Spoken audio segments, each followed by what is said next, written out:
مفہومی طور پہ رشتہ داریوں کے اندر بعض رشتہ دار بہت تلخیاں دیتے ہیں، زندگی کے اندر زہر بھر دیتے ہیں، لیکن اگر کبھی وہ مجبور ہوں تو ان کی اعانت کریں، اور ان کا رویہ کچھ بھی ہو، زہرناک ہی ہو، لیکن آپ کا رویہ خوبصورت ہونا چاہیے۔ آپ مجھے اگر پوچھیں کہ سب سے بہترین صدقہ، سب سے افضل صدقہ کون سا ہے، تو سب سے افضل صدقہ جو مجبور ناراض رشتہ دار کو دیا جائے، جو رشتہ دار آپ کا شریک بن کے ہر جگہ پہ کھڑا ہوتا ہو،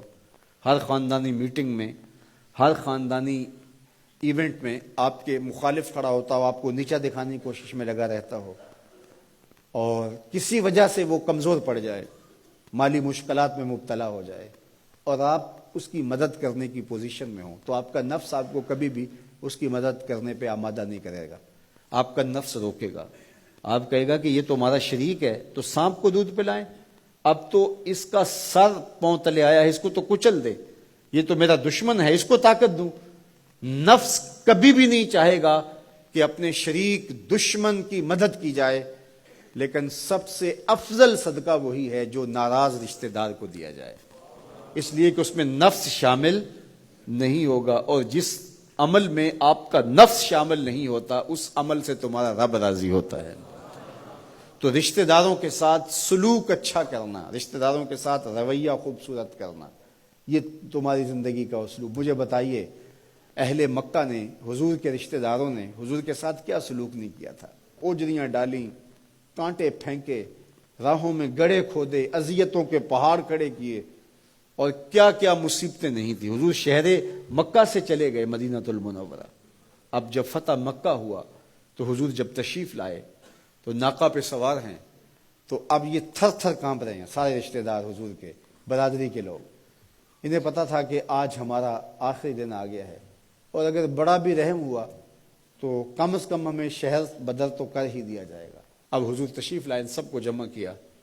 کہا کہ بتاؤ میں تمہارے ساتھ کیا سلوک کروں؟ تو انہوں نے کہا کہ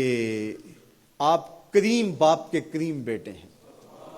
ہمیں آپ سے اچھے سلوک کی توقع ہے، اور ان کو توقع یہ تھی کہ ہمیں قتل نہ کیا جائے، شہر سے نکال دیا جائے۔ تو آقا کریم نے فرمایا اذهبوا انتم الطلقاء، جاؤ چلے جاؤ، میں تمہیں معاف کرتا ہوں۔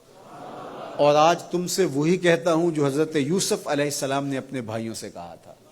لا تثریب علیکم اليوم، جاؤ چلے جاؤ، تم سارے آزاد ہو، اور حضور نے سب کو معاف کر دیا۔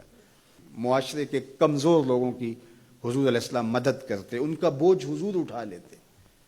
دکھیوں کا، کمزوروں کا، لاچاروں کا بوجھ اٹھانے کا مزاج پیدا کرو،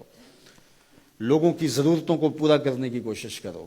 اپنے کندھوں پہ بوجھ اٹھاؤ اور ان کا بوجھ ہلکا کرو، یہ مزاج پیدا کرو، یہ تمہارے نبی علیہ السلام کی سنت ہے۔ وہ چاہے تمہارا دشمن ہی کیوں نہ ہو،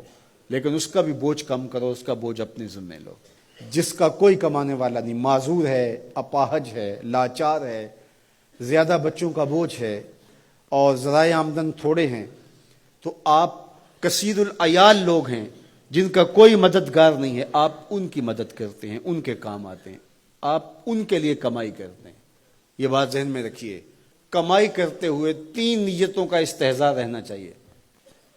3 نیتیں آپ کے ساتھ جڑی رہنی چاہیے، تو آپ کا کاروبار، آپ کا رزق کمانا بابرکت ہوگا۔ اگر چوتھی چیز جڑ گئی تو آپ کے کاروبار میں، آپ کے رزق میں پیچیدگی آنا شروع ہو جائیں گے۔